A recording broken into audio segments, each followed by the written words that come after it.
Hello, this is Miss Analyn Tolentino. Welcome to my channel.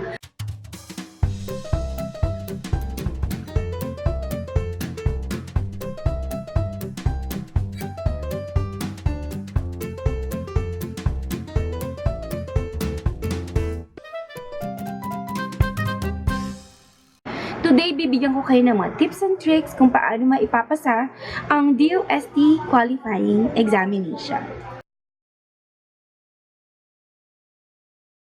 This is for the applicants to DOST Scholarship. Kung hindi nyo pa napapanood yung primer ko tungkol sa DOST Scholarship, then please click the link below in the description box. Ang DOST Qualifying Examination ay binubuo ng dalawang parts. Ito ay ang logical reasoning at power test.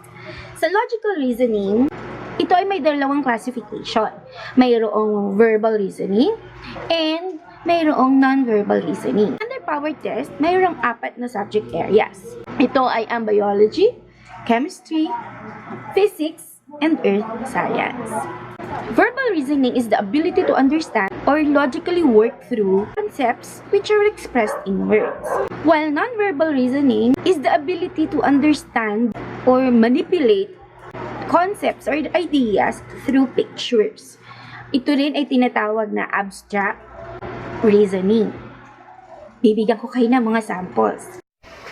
Ang Department of Science and Technology ay nag-provide ng sort of reviewer. Ito'y tinawag nilang siyensya, abilidad to developing one's skills in test-taking primer. Tulad ng sinabi ko, ang DOST Qualifying Exam ay binubuo ng dalawang components. Isang logical reasoning and we have power test. Okay? Nakalimutan kong i-mention a while ago, sa power test, hindi lang puro science ang exam. Mayroon ding English, mathematics, and mechanical technica. Nung panahon na ako ay nag-take ng DOST Qualifying Examination, hindi pa uso noon yung mga apps. Ang mga phones pa noon ay yung mga hindi pa Android. Ngayon na Android na ang mga phones, pwede kayong mag-download ng mga apps na pwede nyong gamitin para mag-review habang nasa biyahe, papasok sa eskwelahan, pauwi, hanggat may vacant time kayo, may free time kayo. Okay? So, nag-download ako sa Play Store ng mga sumusunod.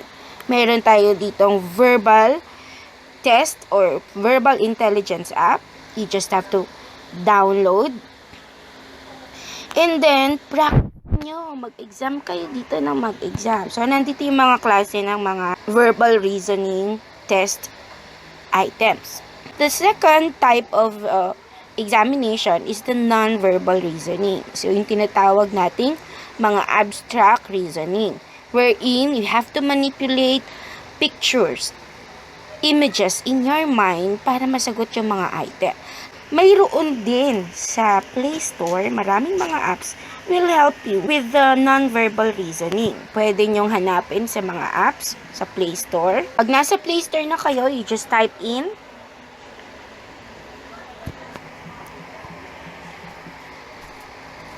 non-verbal intelligence test at marami kayong makikita dyan. Pwede rin naman na you type in mismong abstract reasoning already.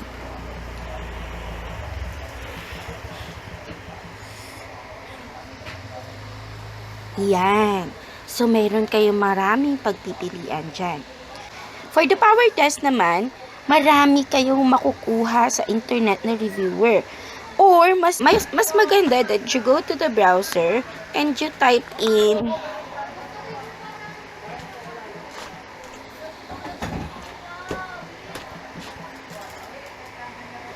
science online quiz or terms that are specific like physics online quiz, biology online quiz, etc. etc. So, iti-take nyo doon and then you will be led to the examination questions and then you will be given immediate feedback as to kung tama yung sagot mo o hindi. Then, ang kagandahan dito is dahil nga handy, mobile, yung hawak mo, maradala mo siya kahit saan. So, hindi sayang ang panahon. Okay, so kung papunta ka sa CR to to, alam mo na, okay, kapag tinatawag ka ng kalikasan, habang nag-iintay ka na matapos yung ginagawa mo, then you might just as well review using these online quizzes. Mayroon din naman sa Play Store, marami rin po. You just type in the specific words or terms that you really need. Like, for example, physics test. And then you'll be led to a lot of physics test applications. Then, okay, ganun din naman. And some of the apps that I have downloaded are the following. And I've seen na useful sila. I have here English proficiency, verbal intelligence, sa math, I have ACT math, and mechanical test also, because that's one of the components. Okay, so I hope you maximize everything that you have learned. Maximize your gadgets. Use them not just for games, but also for learning. I hope may natutunan tayo sa ating video today. And before I leave, may I leave this verse with you. James 1 verse 5. If any one of you lacks wisdom, you should ask God, who gives generously to all without finding fault. It will be given to you. Yan ang pinanghawakan kong verse bago ako mag-take ng DOST Scholarship Examination noon. Hiniling ko talaga sa kanya na pagbigyan niya ako noon. So that in return, maging blessing ako sa family ko when I graduate. At maging blessing sa ibang tao. At para sa mga hindi papalarin, this is the verse that I will leave with you. Proverbs 19 verse 21. Many are the plans in a man's heart, but it's the Lord's purpose that prevails. Meron akong mga kakilala who failed in the DOST Qualifying Examination. Siyempre, nalungkot sila at na-disappoint, na-frustrate. Pero bumangon sila. And what happened?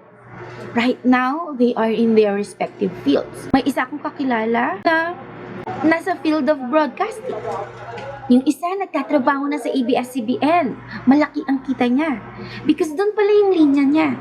So probably, hindi para sa kanya talaga yung DOST scholarship. Because hindi yun talaga yung field na gustong ipatake sa kanya ni Lord. So, whatever happens, I hope na lahat na magtitake ng DOST Qualifying Examination, whether pumasa o hindi, may find the Lord's purpose for their lives.